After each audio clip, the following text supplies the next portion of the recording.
radio. That's with you every night through the long commuter fight, and in the morning with your toast and mama-lady-o. Who listens to radio? No matter if it's summer, winter, spring, or fall. Who listens to radio? Only 150 million. 150 million people. That's all. This is Mad Daddy on the Saturday flight from the Tower of Power, the very top story in my wavy, gravy, groovy, gravy rockin' laboratory, where we're bending every effort and making every test to be sure that our records are always the best. You see, before we play them on this crazy wavy air, we dip them in this smoking vat with extra special care. Wearing thick, big rubber gloves and using special tongs, we make the Mad Dad acid test on the up-and-coming songs. Up-and-coming songs from Eerie House Radio. First, we've got Up That Lazy River from Weirdness Really Bad Movie. Check it out.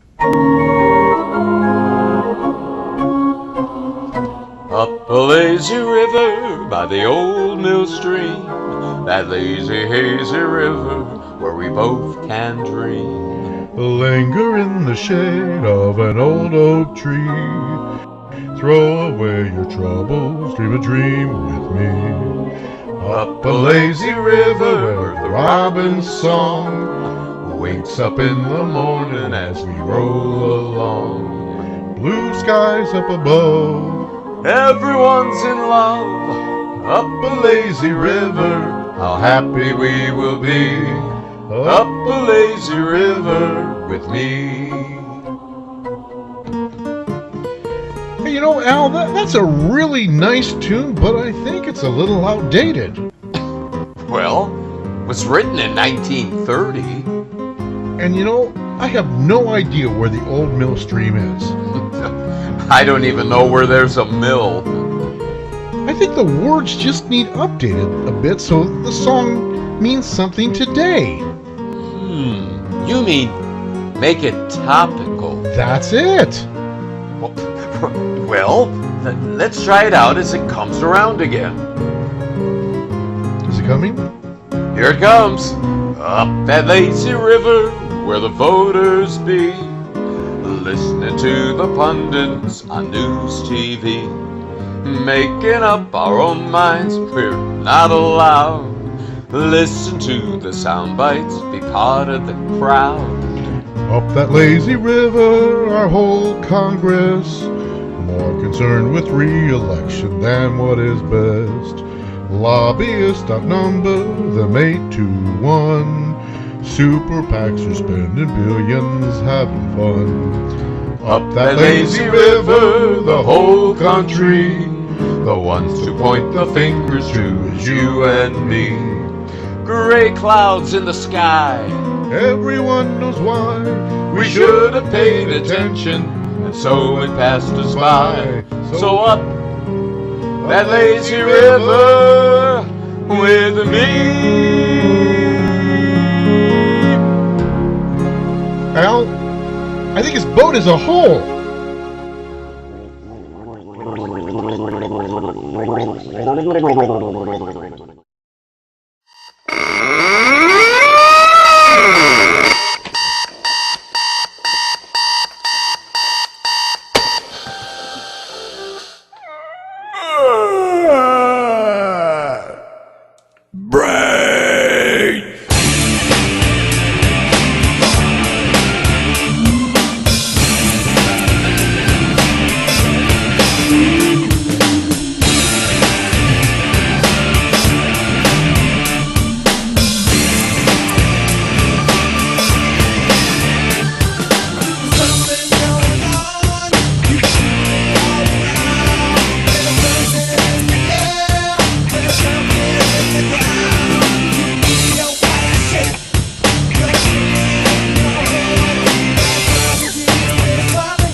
Zombie Crutch. You know, Dave, I was lucky enough to have them appear in this Dale K Spook Show at Amherst City Cable. That's pretty cool. Yep. Yeah. We're here playing a little bit of music before we start the regular part of our show. So what do you think? We went up a lazy river with WRBM. And some Zombie Crutch, Wake the Dead. Now I got a couple of good ones here. Robbie Jeanette is a horror fan, a musician. And back in my Eerie House days, he had just released this single, or Creepy Castle days rather, and no, excuse me, it was Eerie House TV. How about that? And he gave me this video to play called "Come Down."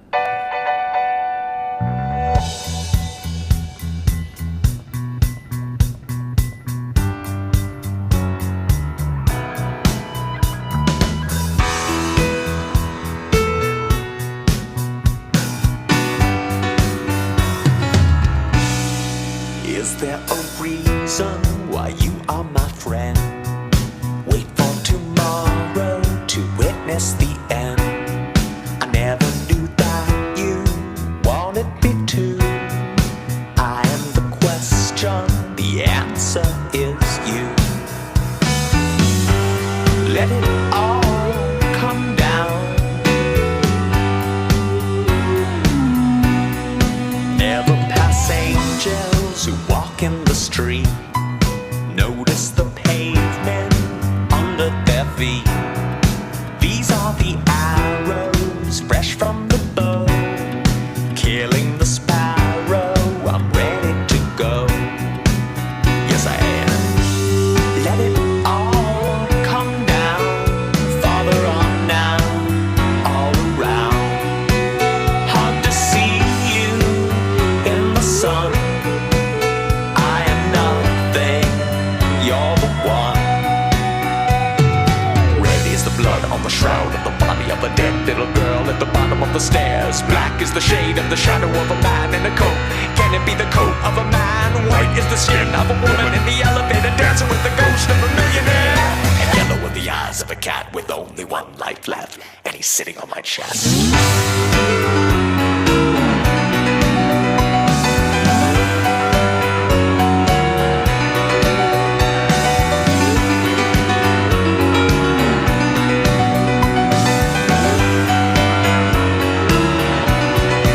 Is there a reason why you are my friend?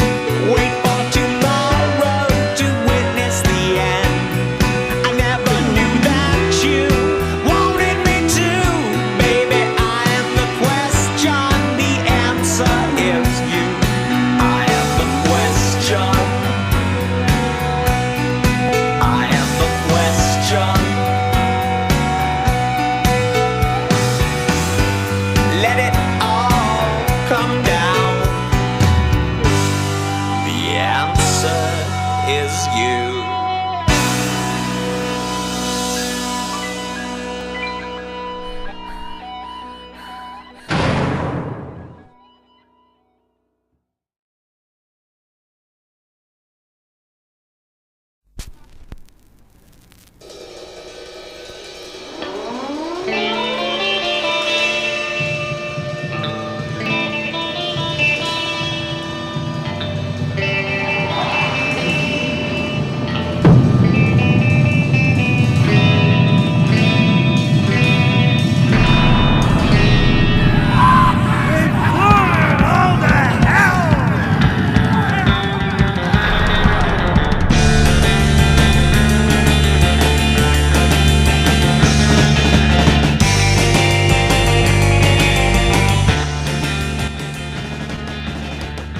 Now, Dave, you know I'm loving this surfing music.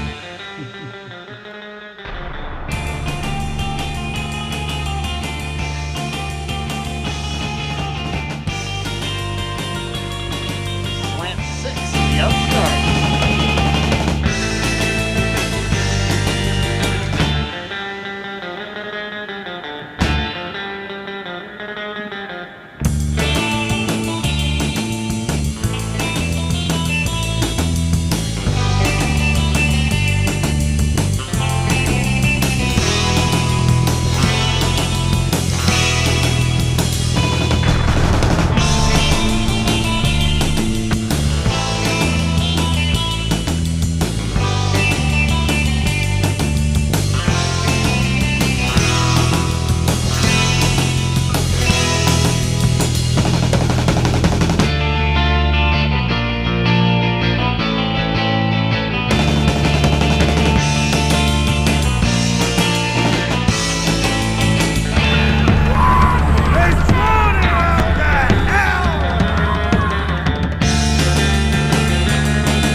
lunch.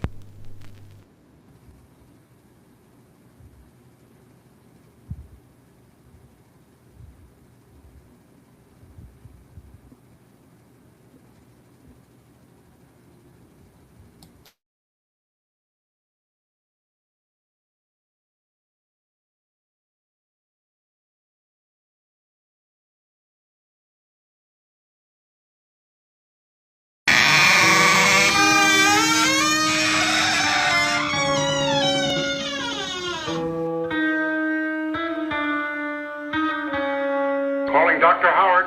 Dr. Fine. Dr. Howard.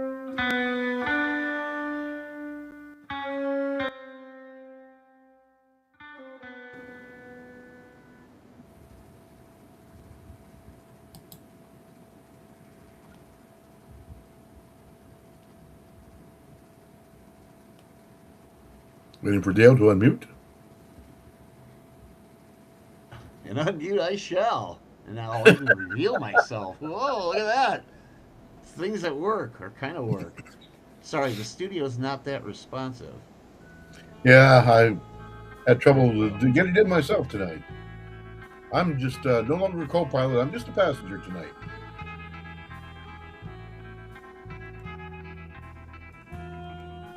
Okay, now I know where the echo's coming from. Got to turn off YouTube, which is about 10 seconds behind us. Ow, there's that glove. Oh, it's the glove I fear. Means it's time to do dishes again, right? Yes, that's it. Yeah. That's it. Yeah. Well, we got another classic about surgery today from CBS Radio Mystery Theater, and a new tune from Dave and the AI5. Yeah, I just finished at 2 a.m. this morning. There we go. Dave doesn't sleep. No, not very well. Been a crazy week. And, I mean, I had the song like by Sunday, but the rest of it I couldn't touch until last night after the podcast. So there you go. Hey, every day, before we jump into our CBS Radio Mystery Theater, every day you bring something cool to show on online here. What do you got? What do you got there? You got some cool bottles. Yeah, I have some of my Mountain Dew bottle collection. Like here's one of the kind of things that you might recognize with their logo. Got another smaller version of that here. But I have these two bottles here also, and these are some of the original. And these two here were bottled right here in Akron, Ohio, when we had a bottling plant right here in Akron. It's now been moved up to Twinsburg. Actually, when I was in college, it moved up to Twinsburg because they said it wasn't here. Now, the neat thing about these is they actually put the name of the people who bottled it on here. And this one, it was filled by Zeke and Frida. And in this one, it was filled by Phil and Bertha. And that's right on the bottle. It's really cool. I'd rather have from Phil and Bertha. I don't trust Zeke. I don't think he washes his hands. Well, and, you never know. I've heard stories about Frida, and you never can be too careful about that.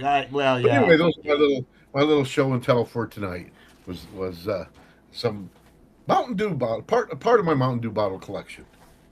There you go. Well, that's pretty neat. I should have brought my I have a couple Little Toms. An all-white one and one that's in color. Ooh. They're empty, thankfully. Since 1960, what? I forget the last time I saw Little Toms.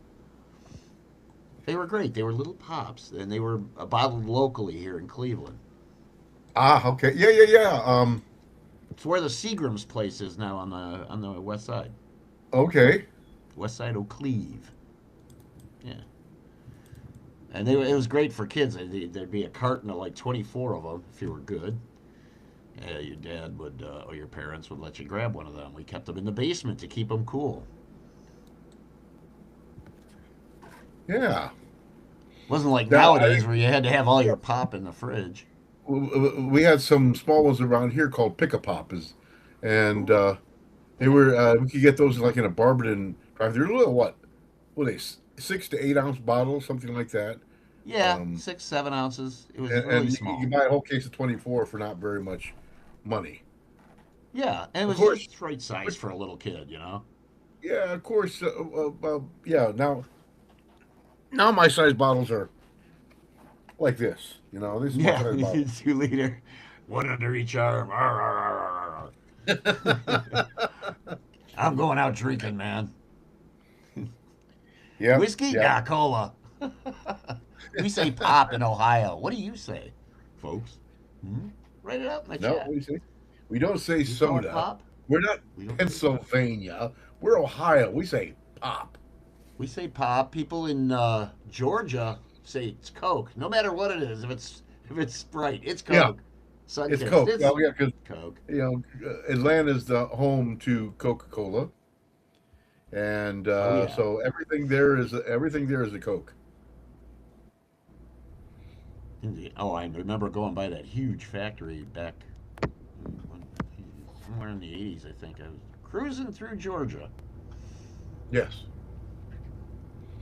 and I got to see But I've only passed through Georgia. I've never Coca-Cola stopped. plant. I passed through it a couple times coming up from Florida, but I've never. It's not a good idea to stop. I don't even think I stopped for gas. The only thing I stopped for was their darn traffic jam.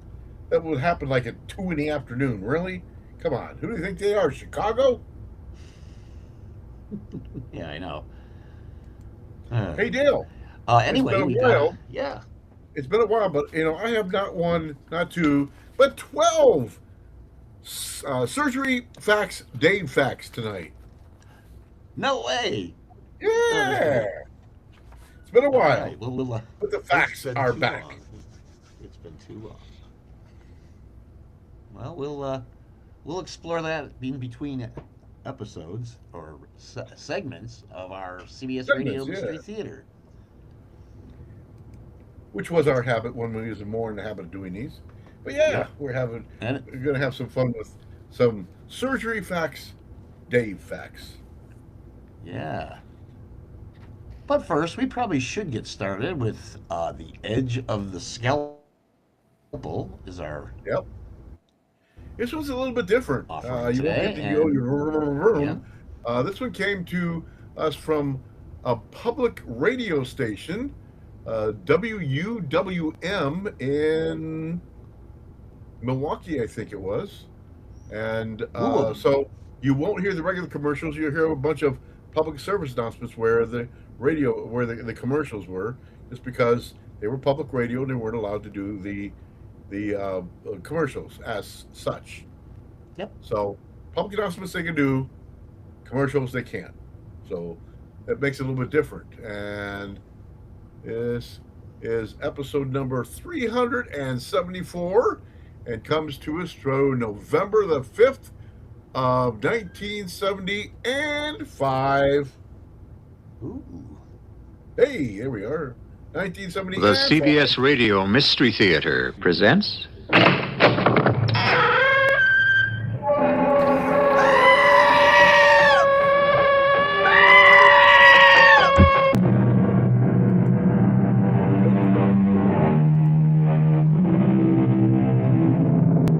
Come in.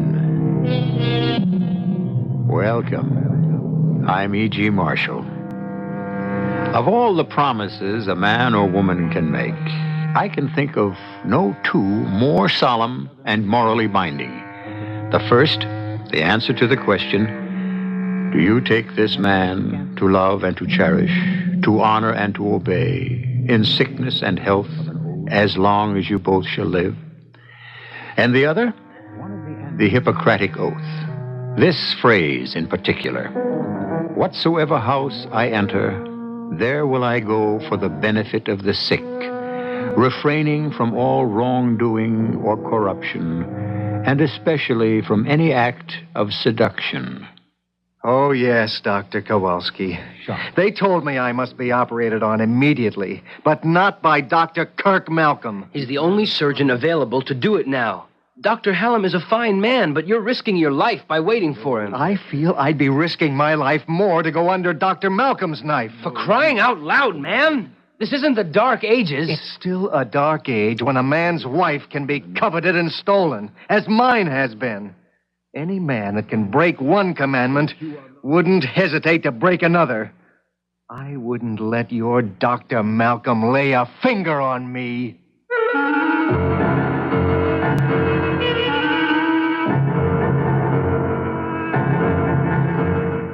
Our mystery drama, The Edge of the Scalpel, was written especially for the Mystery Theater by Ian Martin and stars Terry Keane and Gordon Gould.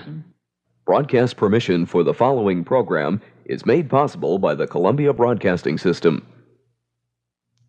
Hey, Mr. Frog, I'll bet you're a prince under the spell of a wicked witch. No, I'm just a tree frog. Too bad. You know, America's running out of trees. That's only a fairy tale, son. Fairy tale? Sure, with good intensive forest management. But, Frog, I don't have anything to say about forest management. I only own a few acres. That's another fairy tale, son. You and 4 million other private individuals own 59% of America's commercial forests. We do? You can even start your own tree farm. I can? Sure, thousands of woodlot owners are tree farmers. It's their way of making sure America never runs short of trees or the thousands of wood products we need. Golly, Mr. Tree Frog, there is a lot I don't know about the great American forest.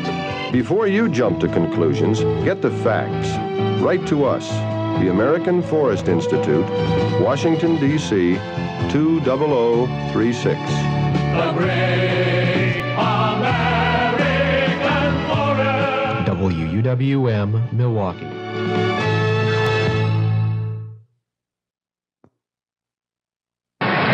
Jim McDade here with Harry Goss, 6-day professional bike racer. Harry, how are things? Only one problem, Jim. What's that? No big bike races in about 20 years. Gee, how do you make a living? Well, I picked up $36 in a race in Newark last year. That's not much. And I picked up a few dollars fixing flats and straightening handlebars for friends. Sounds tough. You got any suggestions? Well, yes. You might be able to get a good deal this tax season if you had less than $8,000 income last year. That's me. And maintained a household with your dependent children. Even if you didn't pay taxes, you're probably entitled to some money back. They call it the Earned Income Credit. Well, that's me, too. But you gotta file a return, and you can probably pick up some money. Thanks. Good luck, Harry. Jim? Yeah? Jim, how do you feel about horseshoes? Maybe horseshoes might be the new thing. This has been Bob and Ray for the IRS. If you had less than $8,000 income last year and maintained a household with your dependent children, check your tax instructions or your local IRS office. It may be a good deal. Dangerous.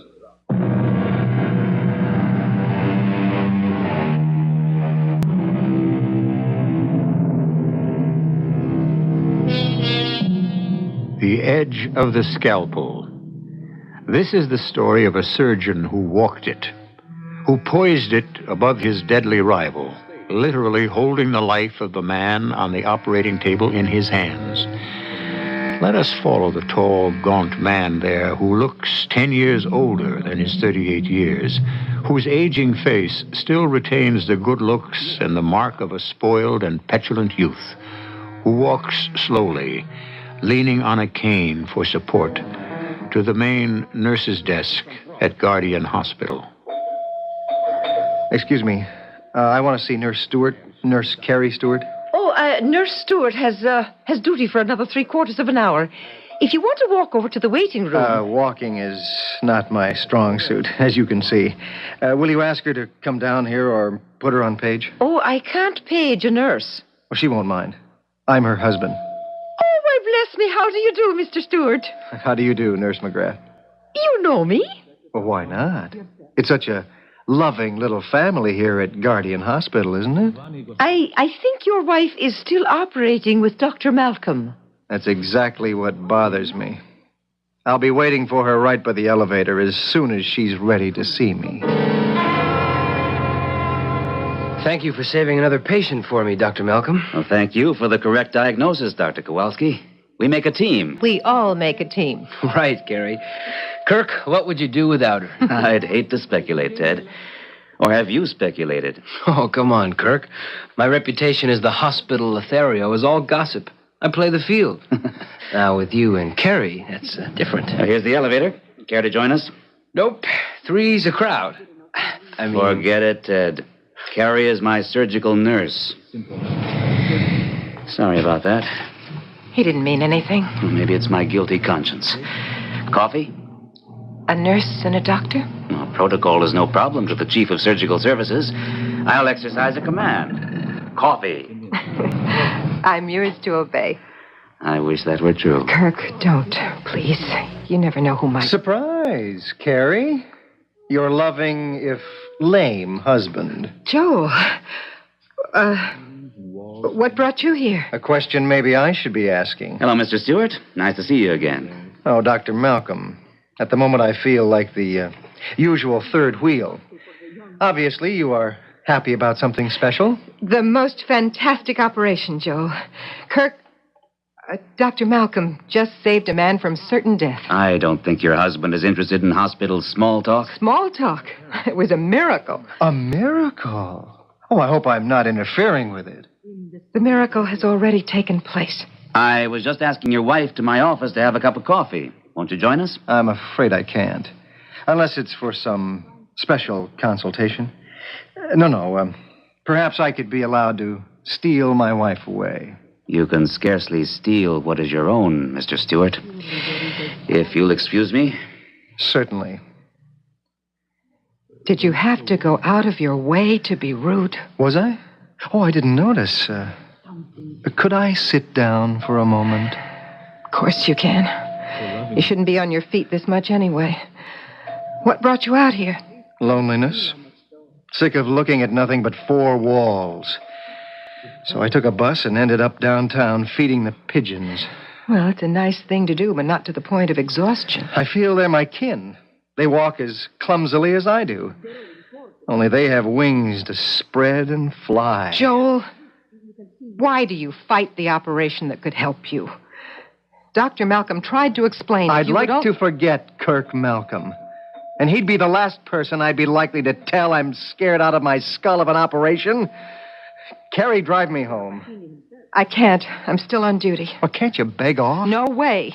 We're shorthanded. Back in the same old circle. Everyone has a duty but me. You have one. Go back to work. You know there's always room in advertising for your talent. Joe, please, I should be back on the operating floor. Why did you come here? Not to spy on you, Carrie. Whatever you think. Just that my legs gave out. I couldn't face the bus ride home. Excuse me, Carrie, but OR just called down for you. Emergency. Oh, thanks, Mac. I'll be right up. Oh, I'm sorry to chuck it in your lap. Joel, here are the keys. You take the car. I'll take the bus. If only we could go back to where we started, Carrie. It was good, wasn't it? Yes, Joe, but... Look, I cannot talk now. I've got to go. A busy little breadwinner. But just hang on to one thought, lover. I'll never be satisfied with the crumbs.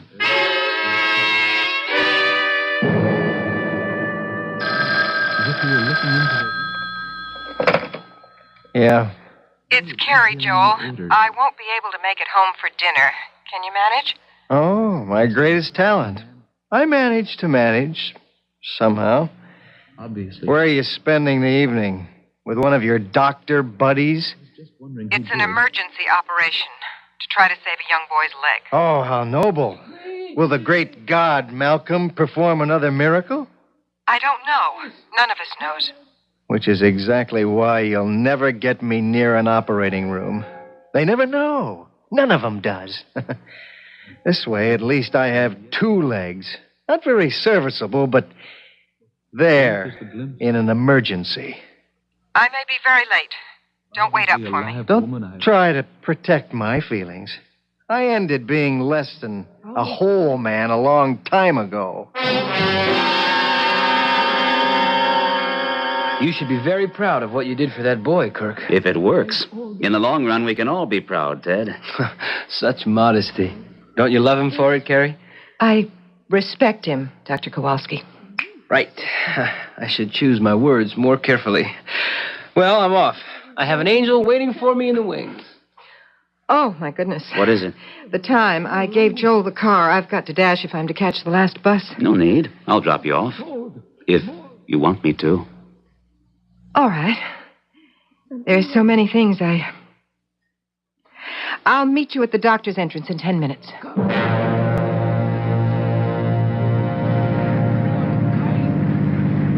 I thought inviting you to dinner might help you understand the way things are. You mean with Joel? What can you do with a man who refuses to take advantage of what surgery might do for him? Convince him that it can. He's scared, Kirk. He needs to find somebody he can place all his trust and faith in. I'm scarcely the man for that. You almost managed to convince him last night. Is that the only reason I was invited? You know it wasn't. Oh, Carrie, darling. Kirk. I'll lay it right on the line, Carrie. He's afraid he wouldn't be able to hang on to you if you knew he didn't need you anymore. He has every right to hang on to me as long as he wants. Isn't that a little masochistic? I was driving the car when he first got hurt. That has nothing to do with his condition now. He has Larisha's syndrome, a deterioration of the lower aorta.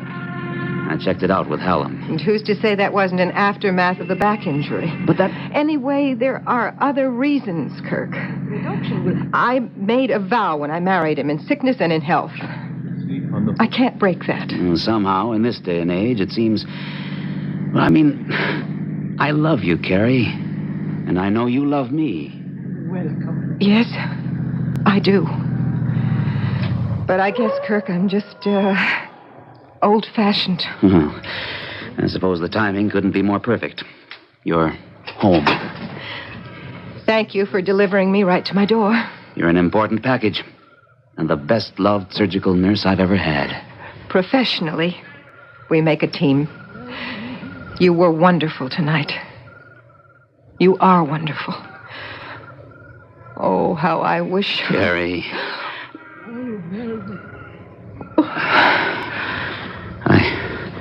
I apologize for that. You should. It has no future.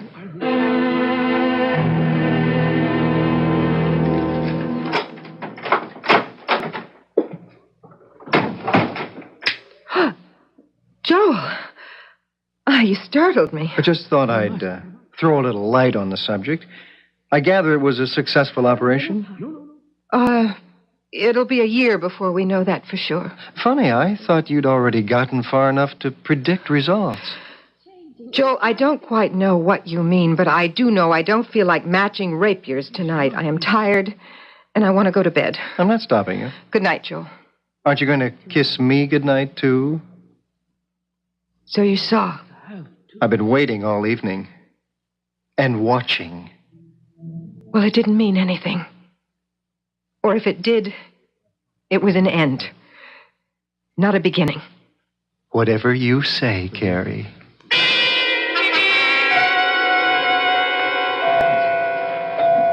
Morning, Nurse McGrath. Any problems? Oh, nothing I can't handle, Dr. Malcolm. How's the little boy? Well, so far, he's holding his own. Oh, and we have an identity for him now, I understand. Well, his name is Fenton. Tim. His parents are waiting in your office. All right. There's some reporters waiting to see you, too. Why not? You're famous. Morning, Mac. Morning, Dad. Morning, Dr. Kowalski.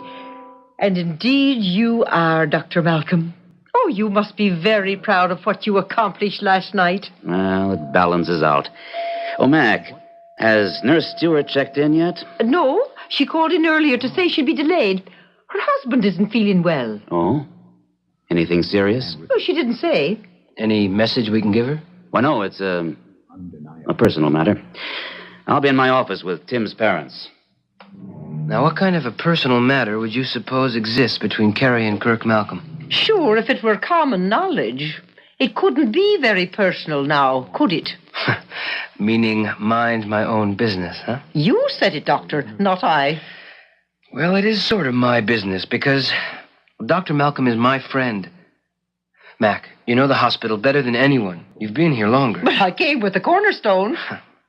Are there rumors going around about Carrie and... But I didn't plant the grapevine, and I feed it no nourishment. All I'm worried about is that any hint gets to the Iron Duke upstairs. If old Hadley up in administration noses out what's being whispered around, we could lose Dr. Malcolm and Carrie. I wouldn't want to see that. Oh, nor me.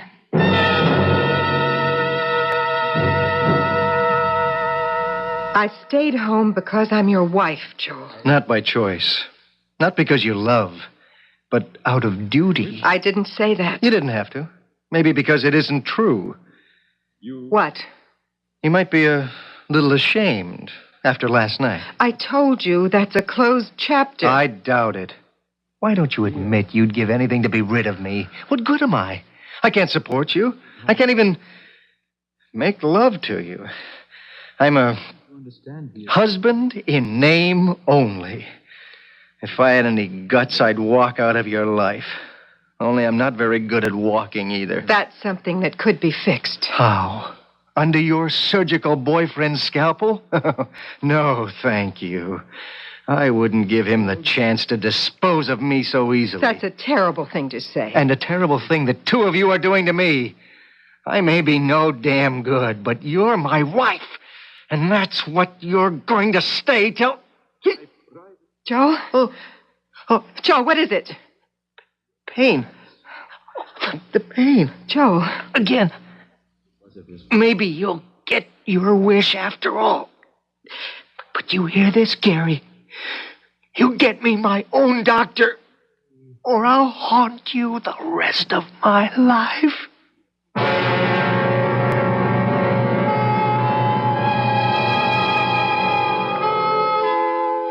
An intriguing situation. A woman struggling desperately to live up to her marriage vows, committed by her conscience to a man she does not love, and a surgeon in whose hands may be placed the life of this man. There are gathering factors which could end his career as he found himself accused not only of negligence, but murder. I'll return shortly with Act Two.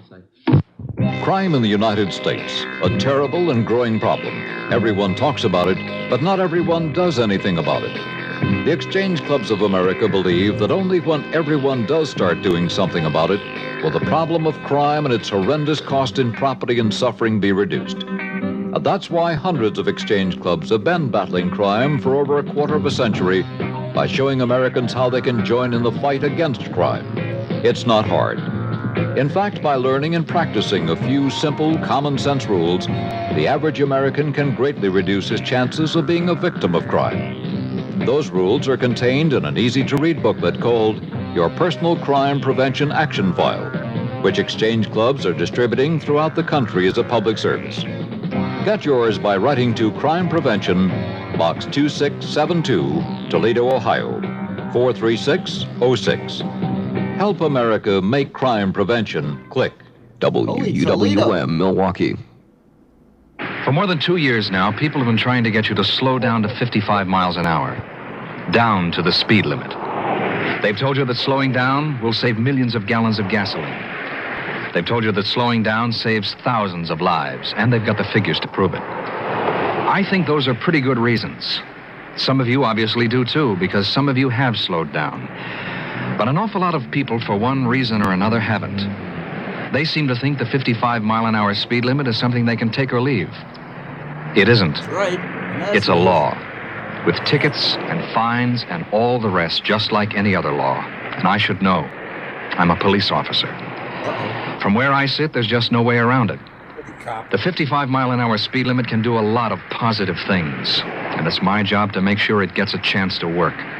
Not just because it's a good idea, but because it's the law. A public service of this station, the U.S. Department of Transportation, and the Advertising Council. Eerie House Radio. It was either this or rehab, and I'm just not a quitter.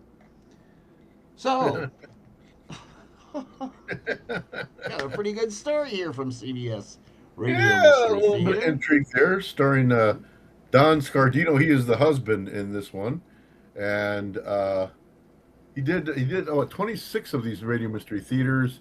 Did a lot of work in soap opera. Including Guiding Light, All My Children, and Love Is Many Splendor Thing, and Another World. So he spent his time on soap operas, but he did make at least one appearance in a primetime series of The Ghost and Mrs. Muir.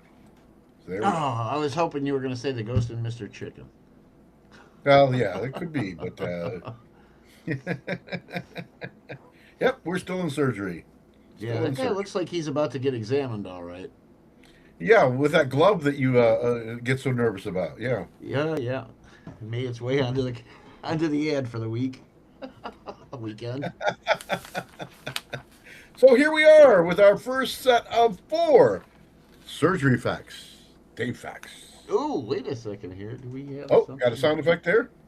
Not so much a sound effect here. It's kind of a featurette, isn't it? Ah, there we go. Here we go. Surgery fact. Evidence exists that circumcisions were done in ancient Egypt as far as 10,000 BC using crude stone and sharpened rocks as instruments. You're allowed to say ouch here. There you go. Dave fact, which led to the first malpractice suit in 9,999 BC. There we go. Surgery fact. At the time of the Civil War, obtaining a medical degree was very easy. One only had to take a few courses at a propriety medical college and apprentice with a local physician. Dave fact. So if the war didn't kill you, your doctor probably would. Surgery fact. The first successful blood transfusion was performed by Dr. James Blundell in 1818 using human blood. Dave fact. The second successful blood transfusion was done in 1897 by Dracula. And surgery fact. Some surgeons have performed operations on themselves, including Dr. Leonard Rosgroves, who removed his own appendix in the Antarctica in 1961. Dave fact. See, even surgeons don't trust other surgeons. That's it for that set. Good to know. That's right. Yeah, I feel much more Now you knowledgeable. know. Now you know.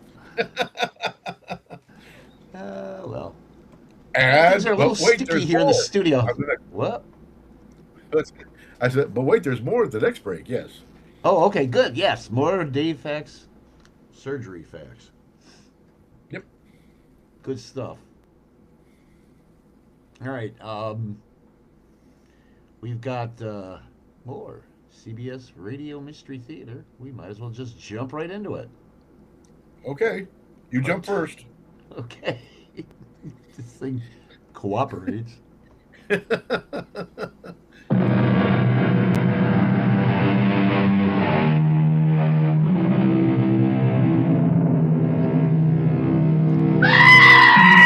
Now the real suspense begins. The ultimate suspense in our world. The fight to save a human life. As the door to the emergency room opens, Carrie turns toward it, her face drawn and strained. A nurse and orderly wheel Joel out, now mercifully unconscious. Doctors Kirk and Kowalski follow. Orderly, take Mr. Stewart to room 416. Dr. Kowalski will be in charge for the moment. You want him prepped for surgery? Did you get through to Dr. Hallam? Yes, he sprained a wrist 2 days ago playing squash. He can't handle it.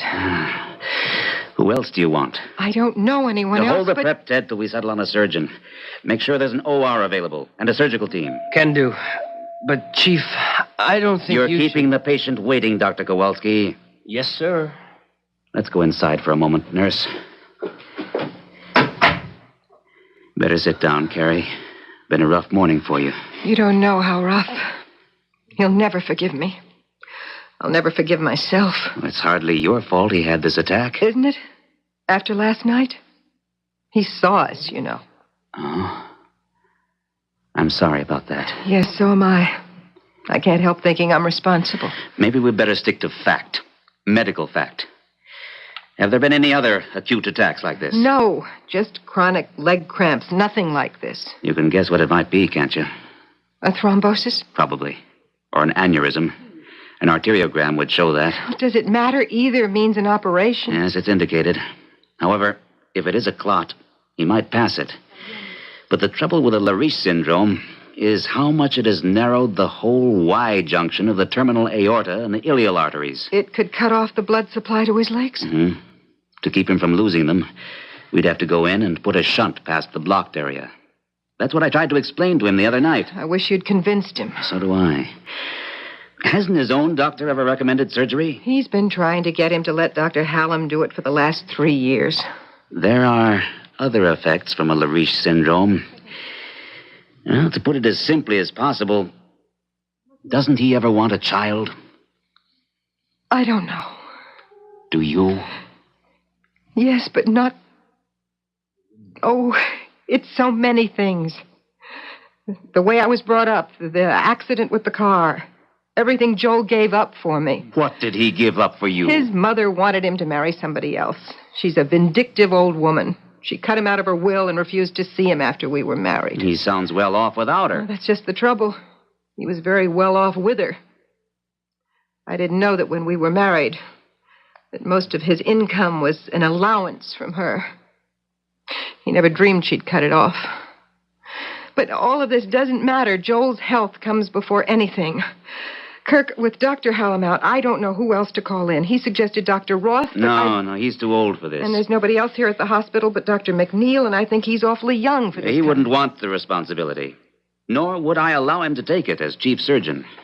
So, will you operate? Well, let's see how it goes.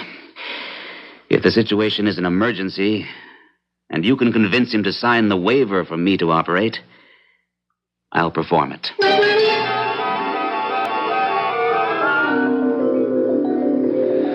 What do you want? I'm sorry if I woke you, Mr. Stewart. Every 2 seconds, someone does. The worst is over. We've taken all the necessary tests. What's the verdict? I'll let Dr. Malcolm answer that. Dr. Malcolm?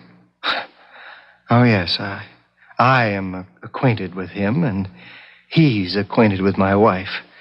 Well, so am I. I'm Dr. Kowalski, by the way. I've heard of you. Your wife's most ardent admirer. Nice try, Doctor. Not the most ardent, though. She's quite a woman. Pretty common opinion around you doctors, I gather. One you share. Oh, I do. I also share another one that seems quite prevalent. What's that? That she's much too wonderful a woman to be wasted on a helpless invalid. Isn't that what her colleagues say? I've never heard anyone say it. As to your being a helpless invalid, that isn't accurate. In a sense, what happened to you this morning may turn out to be your lucky break.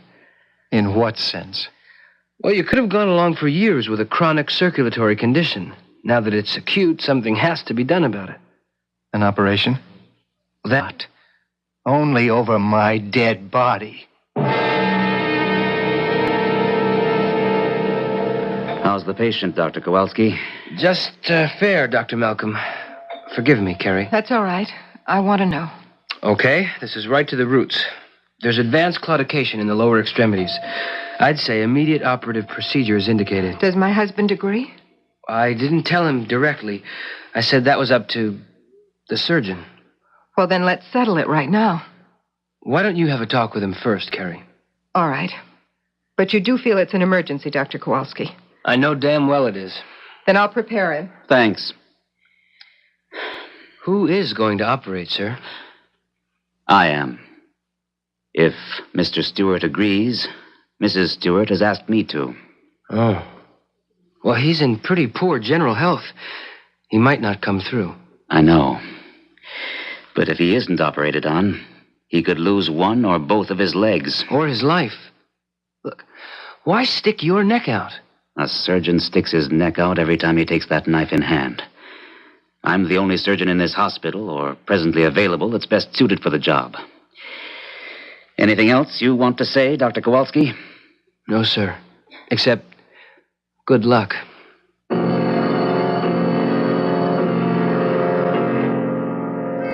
What will they do, Carrie? Stop the pain, or can they really put me all the way back to what I was before? There's every chance they can. You sound pleased at the prospect. Why wouldn't I be? Joel, I want to see you healthy and complete. So you can walk out on me at last? You should know me better than that. Okay, you win. But first, if I agree to an operation, do you promise never to leave me? I promise. Then let's get Dr. Hallam and get this over with. Hallam? Isn't he the surgeon? He sprained his wrist. He's not available. Well, then who else? The finest surgeon you could want right here in this hospital. Malcolm? Yes. You think I'd let him touch me?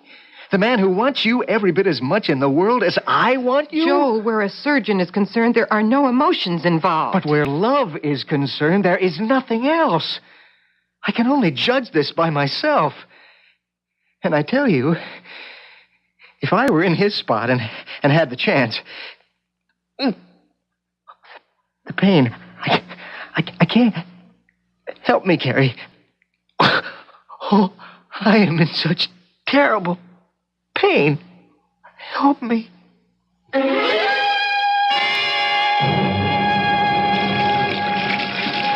Dr. Malcolm, you sure we should go through with this? You're the internist. You know that it's crucial. And the time is the main criterion. Well, suppose you lose him. Why should I? The actuarial figures are 5% mortality under normal conditions. But with complications. I'm a surgeon, not a mathematician. You'll need a little briefing on this one, Dr. Kowalski, and the rest of us who are scrubbing up. It's an unusual operation, so we will put it on closed-circuit TV. I don't think I have to go into any details here. We'll wait for the operating theater.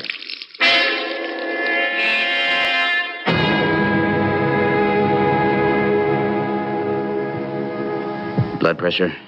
200 over 120. I don't like that. Still, there was bound to be hypertension. How long are we going to be, Dr. Malcolm? Not less than 3 hours is my guess. Could be twice that. Ask Dr. Frost on anesthesia if he can hold him. Nurse, let me see your instrument tray. You can switch on the closed-circuit TV now. For most of you observing this operation, this will be your first experience with the Lariche syndrome. The patient involved is at a critical stage, since a large thrombus or blood clot is cutting off the main circulation to the interior organs and the lower extremities. So, operative procedure is mandatory. Is everyone ready, Dr. Kowalski? Ready, Dr. Malcolm. Very well. Nurse, skin knife.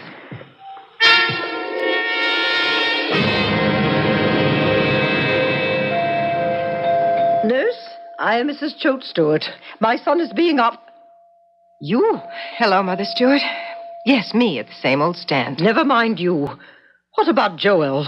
Is he all right? He's on the operating table right now. How could you allow it? It wasn't a matter of allowing it. He has a thrombosis. It's his life. He had a life before he met you. Who is the surgeon, may I ask? Dr. Hallam? Dr. Hallam had an injury. He wasn't able to operate. Well, didn't he suggest a replacement? Yes, but... But what? Mother Stewart, please...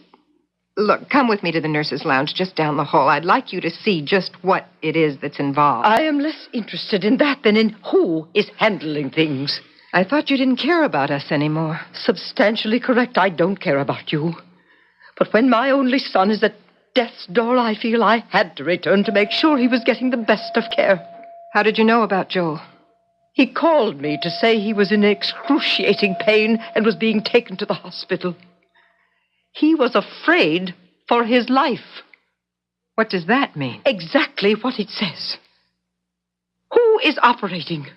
And now that the superimposed thrombus has been removed, we can see the poor condition of the That's aorta. Dr. Malcolm on the TV. The best surgeon available to save Joel. But the one person my son called me and begged me to save him from. The patient has been unable to Why, walk any more than a short distance. He'll kill him. Oh, that's ridiculous. Other effects Kirk, will have been... Dr. Malcolm will do everything to save his life. Organs, including possible... Did Joel sign an agreement to have Dr. Malcolm operate? To return the patient to normal life... Who did? Will not be enough to close... I did. You? He's in the best of hands. Well... We'll see about that. Mother Stewart, I wish you would... Quiet. An aneurysm. Oh, something's happening on the television. Ready to pop. We'll ligate above it. Stand by with suction. We've run into a complication. A break in the intima, or the inner wall of the artery, is letting blood under pressure into the media. If this should rupture the outside wall, the patient could be lost. What do you plan to do, Doctor? I've heard and seen all I need. Now I'll tell you what Joel told me. that he was afraid that somehow you and Dr. Malcolm were going to maneuver him under Dr. Malcolm's knife. He couldn't be in better hands. That is a matter of opinion. I'm going to try to put him back on his feet. I just want to warn you, Carrie, that if anything happens to my boy, I'll have no interest in a civil case. It will be criminal all the way. And I will name Dr. Malcolm, who has broken up your marriage for premeditated murder. And you as accessory, both before and after the fact.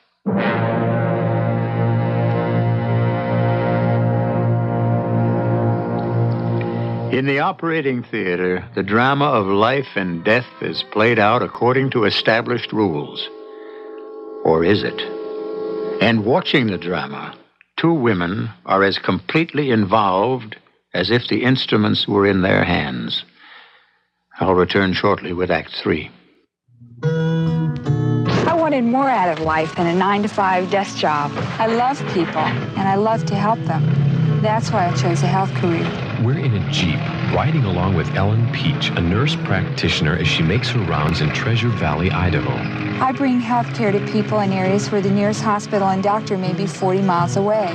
It's hard work, but the rewards make up for it. A smile, a hug, little things that say I'm loved and needed. Ellen's job is only one of more than 200 different careers in the health field. Some take years to learn, others just a few months. Do you want more out of life than a 9-to-5 job? Write for our free booklet, 200 Health Careers. The address is National Health Council, Box 40, Radio City Station, New York, New York, 10019. Put your love to work in the health field. A public service of this station and the Advertising Council. Hey, this is Tony Marvin for the National Leukemia Association. Please remember this name, Project Research. In addition to our other services, which are supported separately, Project Research has been established to deliver that knockout punch against leukemia. I can also tell you that every dollar donated to Project Research will help support a doctor or researcher in the leukemia field. Join me and get on a winning team, because it is only through research that a breakthrough can be made. Throw your knockout punch against leukemia. Send your tax-deductible donation today to Project Research, care of the National Leukemia Association, Box 3039, Garden City, New York. That's Box 3039, Garden City, New York. Our thanks to you for Project Research. We are committed to conquering leukemia.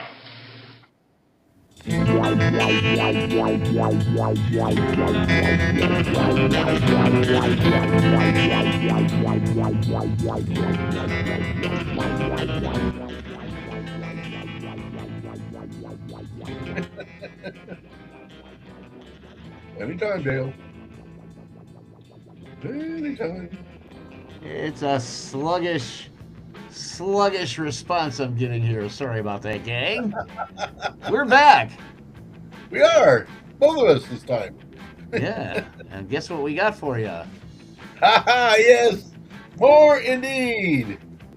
Dave Facts. Surgery Facts. Round 2. Surgery Fact. Surgeons have a tradition of listening to music in the operating room. Dave Fact. While others just play the kazoo. Surgery Fact. There we go. And Surgery Fact. In 1540, the company of barber surgeons was established in England, merging barbers and surgeons into one profession. Dave Fact. So either way, you just might get scalped. Surgery Fact.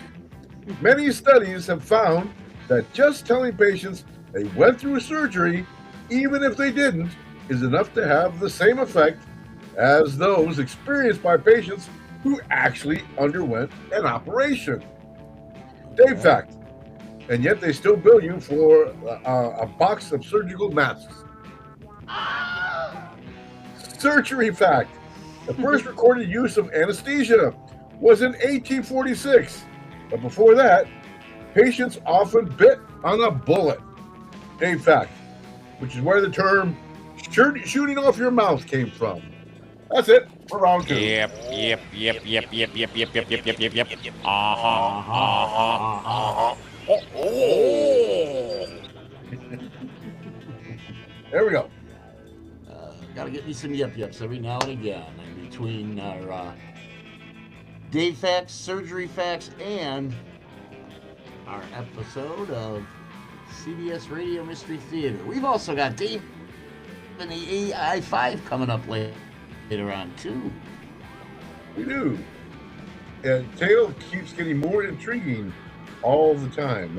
This guy's insecurities, and of course, an interfering mother-in-law had nothing to do with anything until this particular moment. It just, it's very confusing, really. And it's almost like a no-win situation here. Well, we'll see what happens. Because something's got to happen. We're at that point in the story. That's right. Coming up to Act 3. That's where it all wraps up. Yeah, we better get back then to our conclusion. We'll wrap up with a guy who's all fixed up, or we'll wrap up with a lawsuit, or perhaps jail time. I guess we should find out. It sounds like fun either way. Back to the conclusion of The Edge of the Scalpel.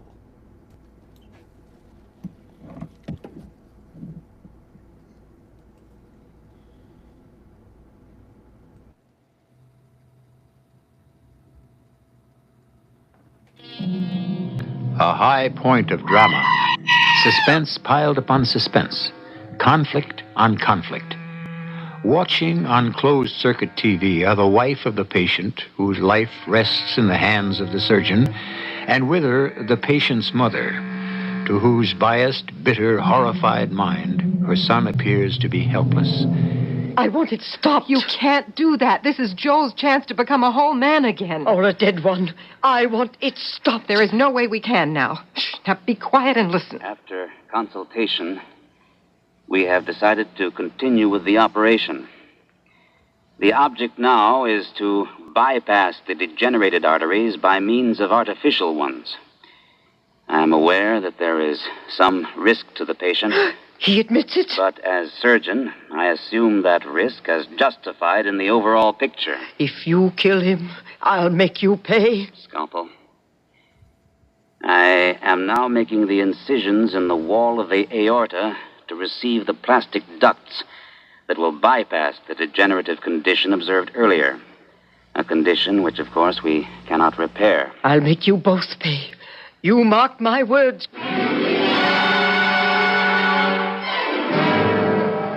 Anesthesiologist reports he's throwing premature beats, Dr. Malcolm. I'm almost finished. He's on the edge of cardiac arrest. Then let's hope he doesn't go over it. I need 5 more minutes.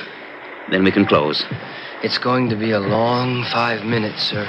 If I can buy those for him, I can buy him a long, healthy life. It's got to be worth it.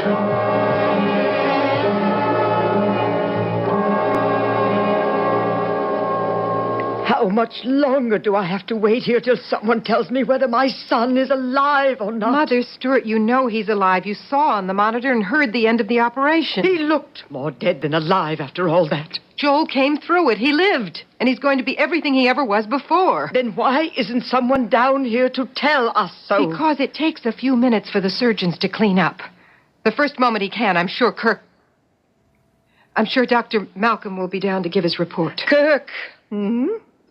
Nurses call doctors by their first names. So Joel was correct. Yes, I'm sure he'll be down to report to you. Not to me. He doesn't even know I'm here. He should be here any moment. Oh, I don't want to talk to him. I don't want to even be near him. Not the man who planned to break up my son's marriage.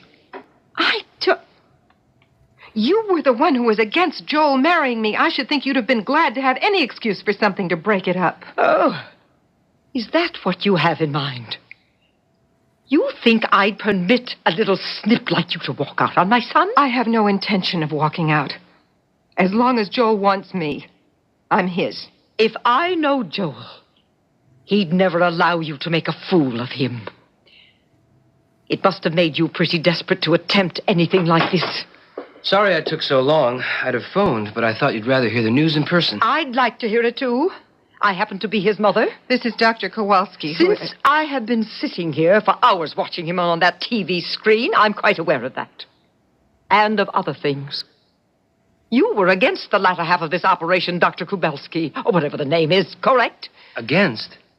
Mother Stewart, Dr. Kowalski was only expressing an opinion as an internist when he was asked. I don't recall his being asked. Am I to understand my son is still alive? Of course. He came through very well. There's every hope for him. Every hope for what? I don't quite understand. His life? Naturally. And beyond that? It's not up to me to make predictions, especially till he comes out from under the anesthetic. And who's in charge of that? Dr. Malcolm. He's in the recovery room with a battery of nurses and doctors. I want to see Joel. Oh, well, that wouldn't do any good for several hours yet. Either to you or to him. Very well. I shall wait here. I want to be the first to see him. By hospital procedure, it would be his wife. His wife and I can straighten that out between us. I just want to be sure I am notified at the first moment.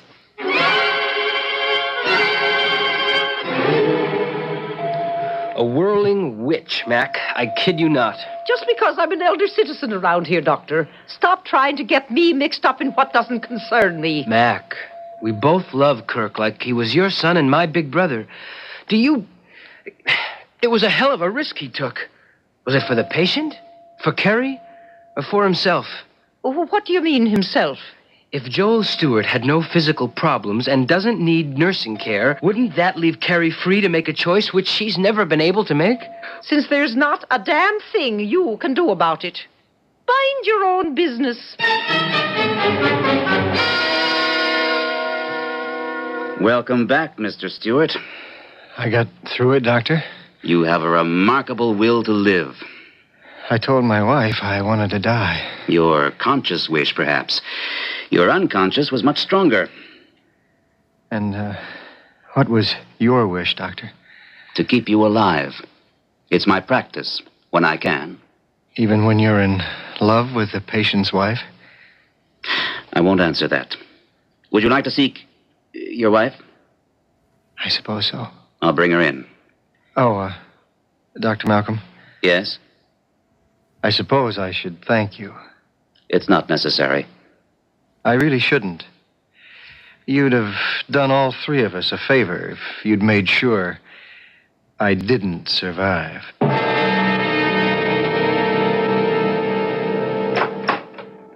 Well, Carrie, it looks as though... Excuse me, Dr. Malcolm. I don't believe you've met Joel's mother, Mrs. Choate Stewart. Pleasure, ma'am. That remains to be seen. Is my son still alive? Well, of course. I came to tell his wife she could see him briefly. Both of you, if you desire. You can see him first if you want, Mother Stewart. I think I do. One question, Doctor. Do you expect him to live? I haven't a doubt, barring unforeseen complications. And will he be his old self? If you mean physically, I confidently expect, with therapy and proper care, in 3 months he'll be as active and healthy as all of us. I want to see him. All right.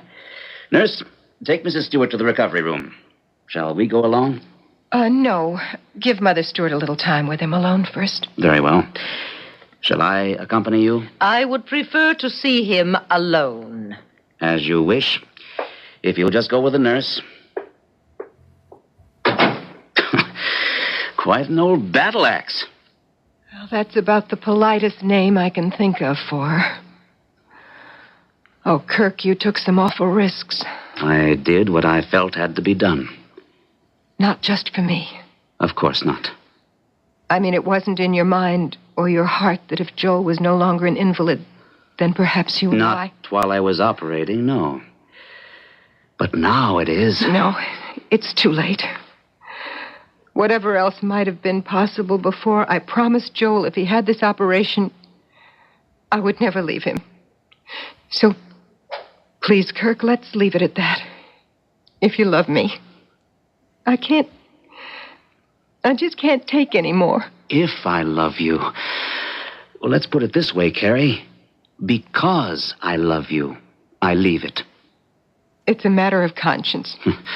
Thus, conscience does make cowards of us all. That isn't fair, Kirk.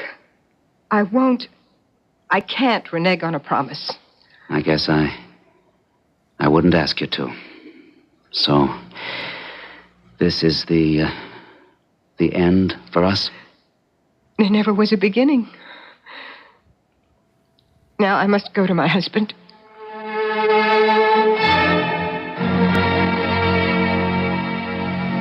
Please don't pretend, Carrie. I'm not pretending. You can hardly wait to start nursing me again, Does that mean I still have a wife? Yes. For better or worse, in sickness and in health, or always? Would you promise? I promise. You had your chance, Carrie, you and your surgeon. You should have lost me. What did you save me for?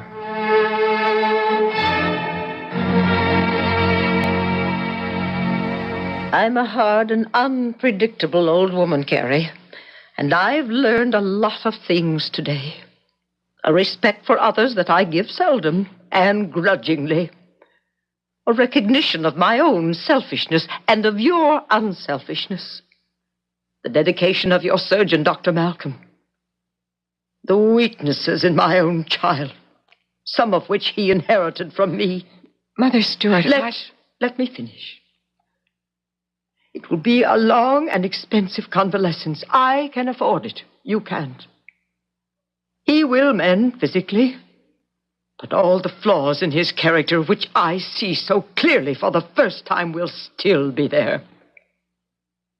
When I told him I would remake my will in his favor and renew his allowance, he jumped at the chance. Mother, I can manage. I am perfectly willing. I know you are, Carrie. And now that it's too late, I wish you were to be my daughter-in-law. I don't understand. Everything I offered Joel was contingent on one thing. That he gave you your freedom. It didn't take him a second to make up his mind. But he needs me. No, he needs a crutch. I can provide him all the various sizes and shapes he needs. You and your Kirk put my Joel back on his feet. Now let me do the same for you. There's one thing your surgeon, no matter how sharp his scalpel, could never do. Cut the umbilical cord. I've set you free from Joel. How can you answer for him? It's all been discussed. I can answer. And what about me? It's my unwedding gift to you. Whatever your heart most desires.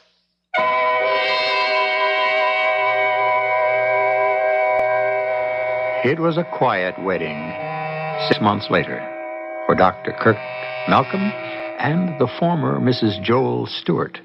Ted Kowalski was best man, and everyone else who had attended the operation was there, except for the patient himself. He was traveling in Europe with his mother. A Gordian knot had been untied by the ancient method of cutting through it. But whose scalpel was sharper, the surgeon or that vitriolic old lady who had strength enough to admit her mistakes? I'll be back shortly.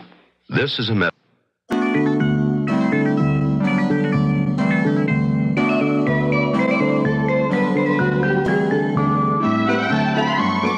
If you're an employer subject only to Wisconsin's minimum wage law, you should know increased minimum hourly rates went into effect January 1st. Most adults age 18 and over, including men newly covered by the law, now must be paid at least $2.10 an hour.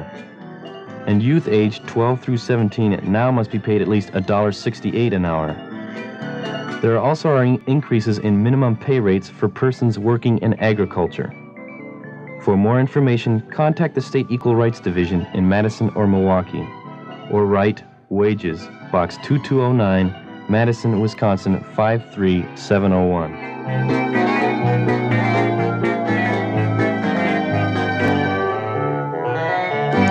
A free message from WUWM, Milwaukee.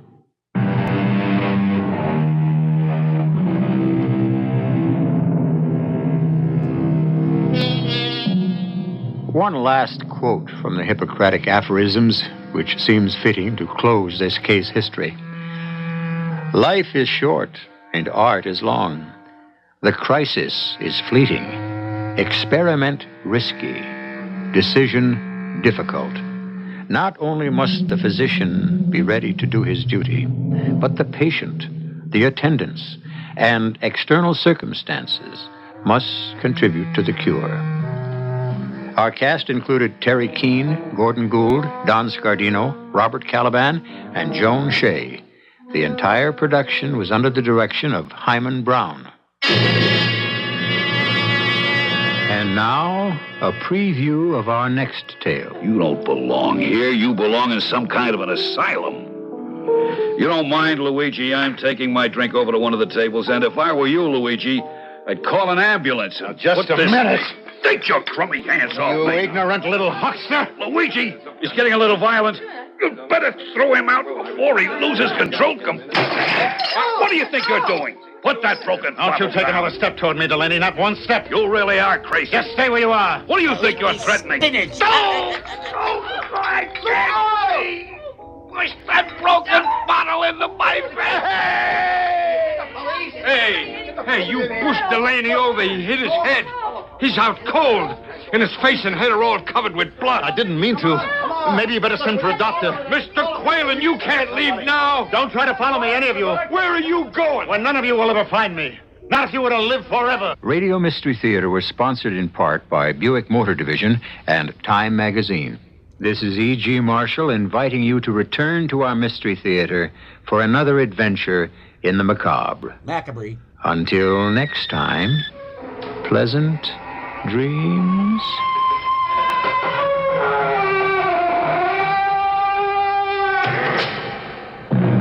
The preceding program was broadcast with the permission of the Columbia Broadcasting System. Because in case you did not know, we're being brought to you by, brought to you on, brought to you by R-A-D-I-O.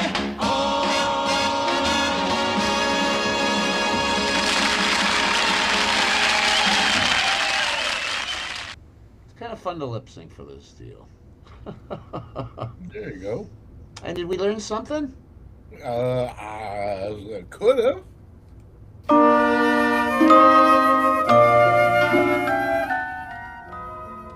Eerie House Radio proudly presents a garrulous moral of the story.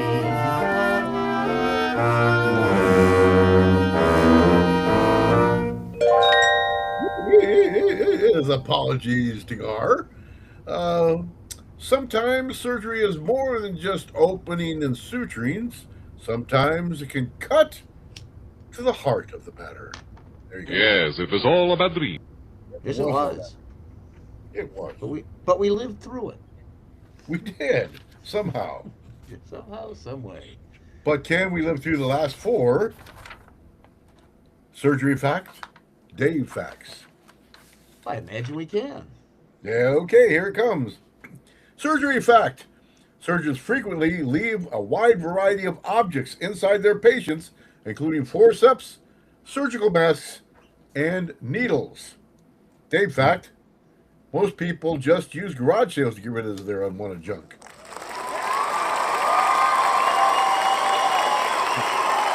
Undeserved, thank you.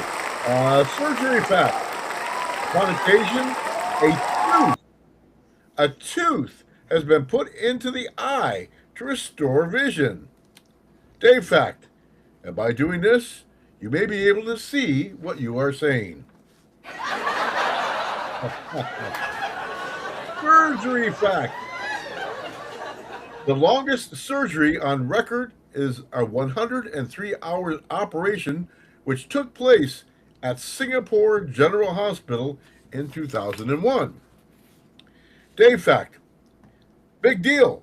I've been stuck in the Chicago rush hour for longer than that. And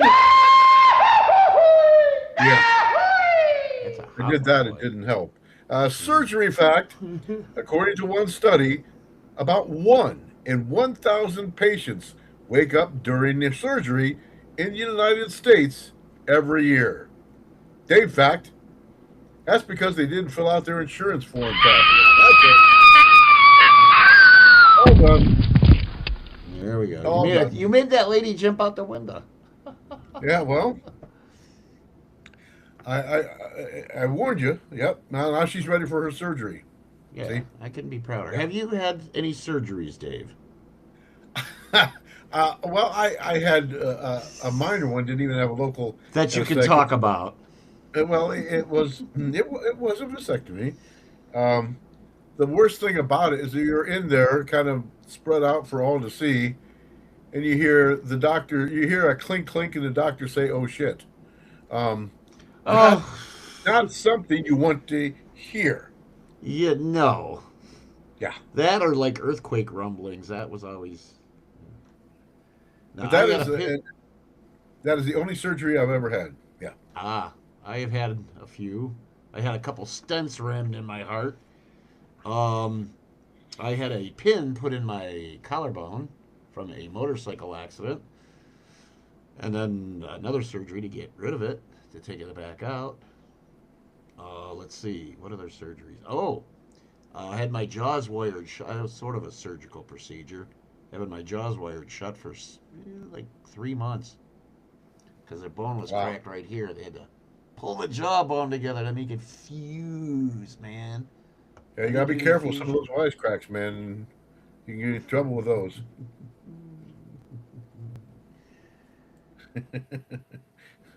Yes. All right, let's see. We've got a Dave and the AI5 song, do we not? We do, as we're heading up to Gar's show. Yeah, Gar's coming up in about 17 minutes or thus, and you can just flip over, because I know most of you are watching on the Twitches over there. You can just flip on over to Gar's channel right at 8 o'clock, right as we wrap it up. And with that being said, let's get on over to Dave and the AI5, the Islet mix-up. Dr. Bell wore thick glass panes, couldn't read the labels plain. He squinted at the chart one day and sent the wrong trays away. He said, "Bring me the shoe case with the serious surgeon face." The nurse blinked twice, then stood in place with a sneaker on the brace. He tied one up and two, said, "This is what we do." The patient asked, "Excuse me, doc." He said, "I got this shit." Eyelets out, eyelets in. Stitch it up, stitch it in. Shoestring tips, let's begin. That's a brand new kind of win. Eyelets out, eyelets in. Hold still now, hold still now. He fixed the sole with a grin. What a sight, what a wow. He clipped the lace with a dramatic snap, then wrote suture on the cap. The scrub tech laughed into her mask. "Sir, that's a cobbler task." He sewed a boot with careful pride while the hallway doubled in size. He asked for forceps, then the glue, and a left shoe size 22. He nodded at the heel, said, "That's the proper feel." The patient whispered, "Doctor, wait." He said, "I know what's real."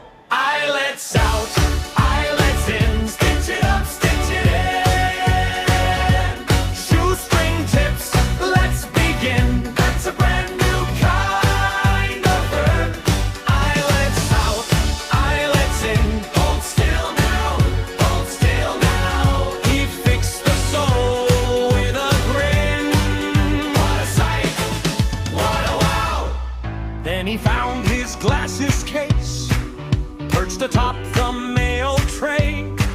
He put them on and gasped, oh no, I've been mending footwear, not a toe. The room went quiet for a beat, then busted out a running seat. Even the patient yelled, nice work, my sneakers got a doctor's purse.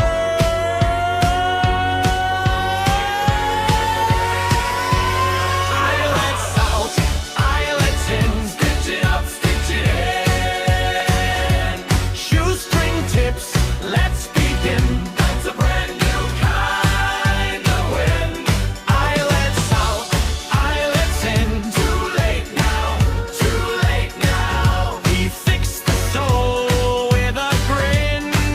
What a sight, what a wow. Dr. Bell wore thick glass panes.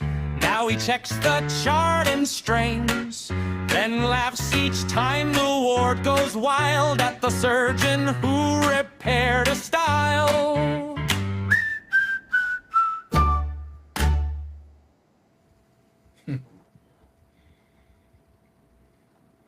Survived another one.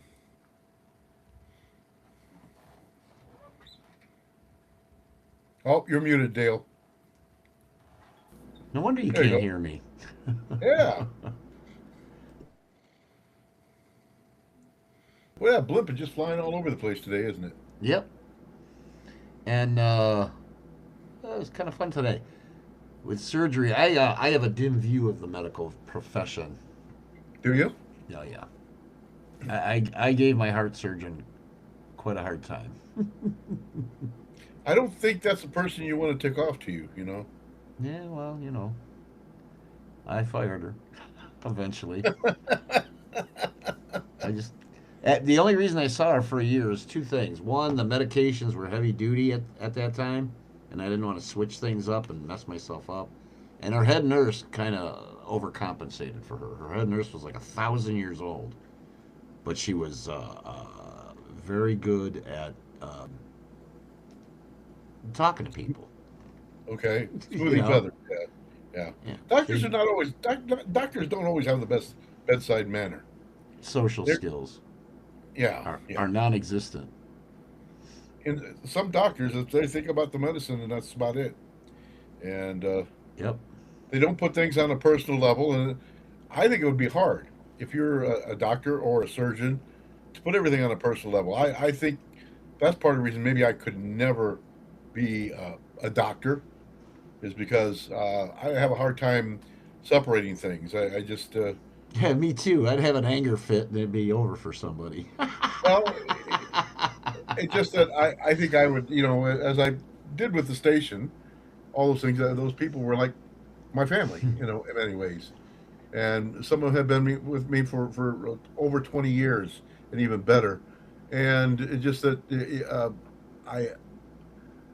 it was an entirely different feeling than what it is now.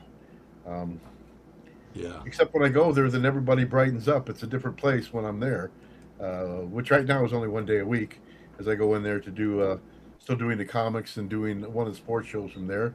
And when we do one sports show, we do, what was really fun, I know this isn't anything to do with the show or anything, but we do one of our shows, sports shows, from a sports bar, a place down here on Talmadge, famous Talmadge Circle. It's a sports bar and grill, and we do our sports show in there on Thursdays at 1:30. So if anybody's ever in the neighborhood Thursday at 1:30, come on down. You could either watch us doing it, or you could become part of it. If you're down. Dale, you'd have a fun time doing that if you ever. I know it's a heck of a drive for you, but it's an open invitation. Yeah. Alrighty. You never know. I might surprise you. I need, actually, some days I need support because these two guys have a lot of family and are supportive of this place called Pittsburgh, so I could use a little support from them. Tainted ground, tainted earth. Yeah. Now, I would. It's always nice to get a surprise, like when Fogsbane ran into us in that one show. Oh man, that was such a shock. It was. But I know if we're ever at another live performance together, Dave, and we hear something like That would totally freak me out. Yeah. Not to give anybody false vibes. We don't think CW is here. But, well, what happened the last time we were at a convention together there, Dale? Oh, gosh. Lots of stuff. No, the GG Sci Papers came. Yes, I got to meet them in person. Mr. and Mrs. GG SI Paper. Yeah, so it is... They were sweethearts, both of them. It was originally from this area, but they moved down to Virginia, West Virginia, something like that. Yeah, they down came south. up for some family, but also to meet us. Yep. And that was cool. That was way That was cool. very cool. Yeah, we saw a lot of people there, but they were very special to meet and run into. Well, before we start bombarding you with some shameless self-promotion, let's throw a little trailer out there. We got some time to kill. What the heck? It's almost like the Wheel of Radio, but not.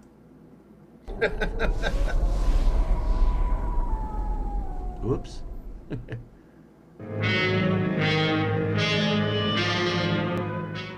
You've lost the urge to experiment. I love this movie. Oh, every time you touch me, I go out of my mind.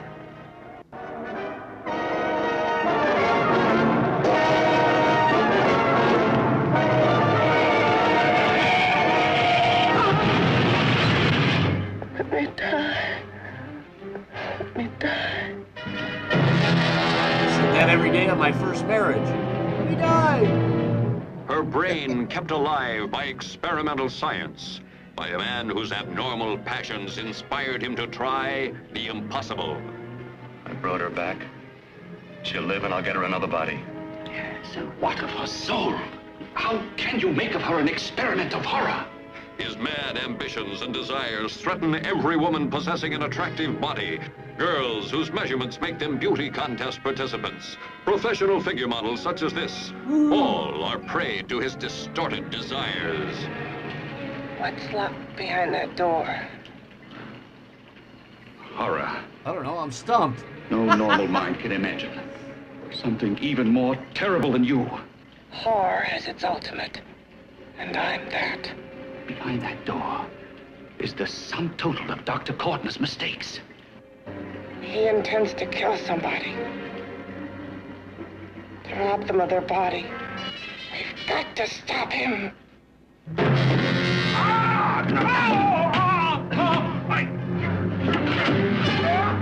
he's really gonna be stuck now. Yay! Never mind them guys. All right. That's one of my favorite public domain movies. Has all the right elements. Hoochie coochie dancers and what have you. So, Dale, we do have a few extra minutes here, but we have a complicated week coming up here. That we do. Since we've got 6.5 minutes, we ought to use most of them, telling you what's coming up. So Dave is doing My Man Godfrey as Mayor Daley, no less. Awesome. So that kind of throws us out of whack. So what we're going to do, gang, is on Friday, we're going to have a Dale K's Spook Show. I'll be in here hosting it, or watching along and monitoring the chat. Not that I need to monitor you guys that are here now, because you're not naughty people, but we will also have on Saturday at 6 o'clock. We want to start early, right at 6, so it wraps up at 8 for Gar.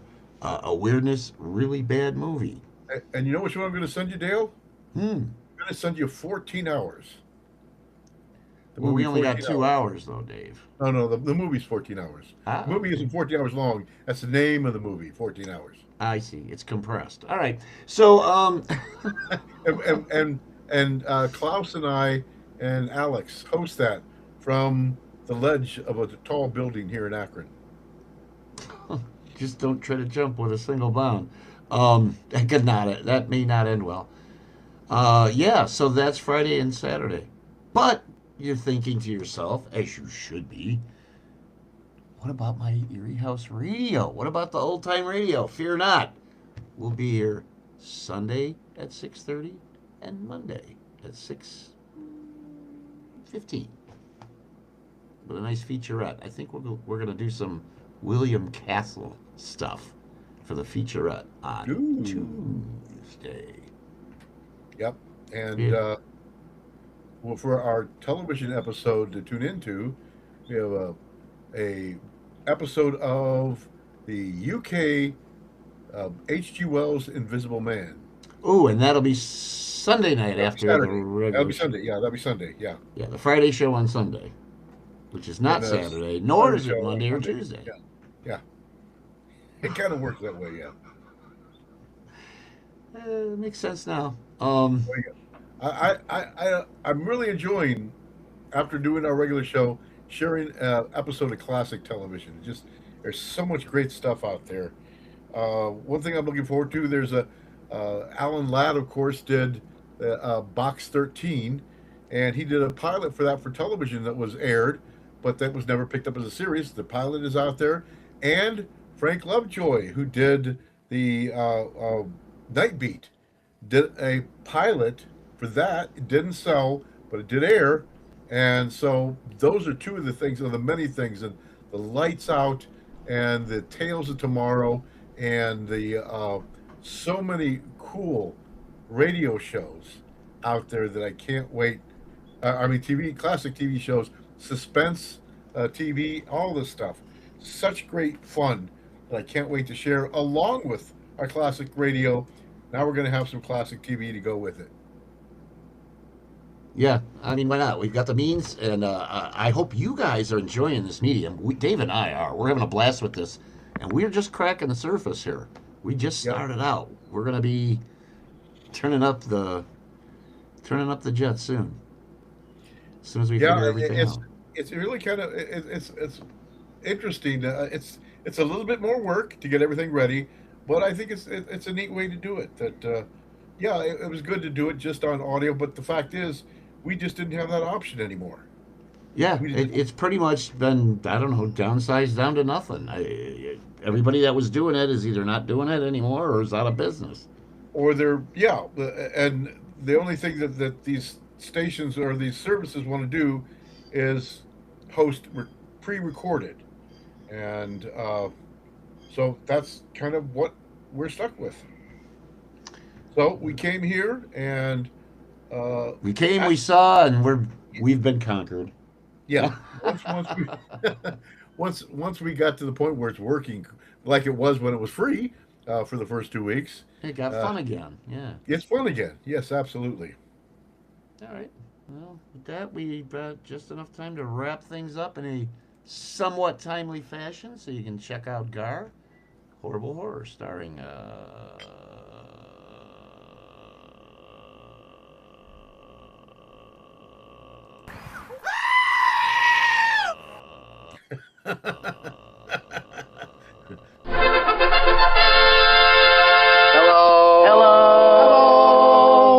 Hello. Why? Gar the Goal. Years of Swimming. Yeah. Soon to be canceled by Years of Smoking. Anyway, let's wrap it up. See ya next time. The castle lights are growing dim. There's Don't no forget your one button. left but me and him.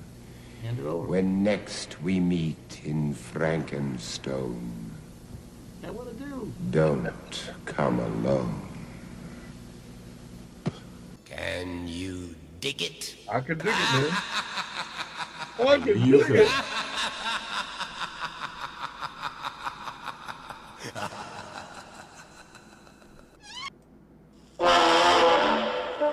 Where's the duck, everybody?